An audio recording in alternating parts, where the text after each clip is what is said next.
আসসালামু আলাইকুম। সবাই কেমন আছেন? আমি ভালো আছি আলহামদুলিল্লাহ। আসলে মেয়েদের অনেক চিন্তার মাঝে আরেকটা স্পেশাল চিন্তা হলো বাচ্চাদেরকে বিকালে কি নাস্তা দিব। এইজন্য আমি আজকে আপনাদেরকে দেখাবো একটা মজাদার পাকোড়া রেসিপি। পাকোড়া বানানোর জন্য প্রথমে আমি নিয়ে নিলাম ২ কাপ ময়দা, পেঁয়াজ কুচি, মরিচ কুচি, একটা ডিম ভেঙে দিলাম।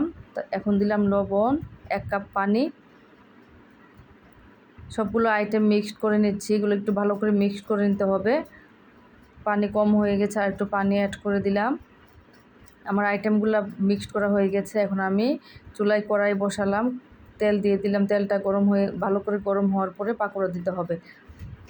আমার পাকোড়া দেওয়া হয়ে গেছে।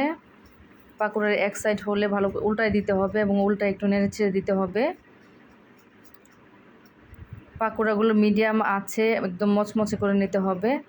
এই পাকোড়াগুলো সস দিয়ে খেতে অনেক ভালো, বাচ্চারা এত পছন্দ করে। আপনারা চাইলে ট্রাই করে দেখতে পারেন মজাদার পাকোড়া। আলহামদুলিল্লাহ হয়ে গেছে আমার মজাদার পাকোড়া। এখন আমি গরম গরম পাকোড়া পরিবেশন করে নিলাম।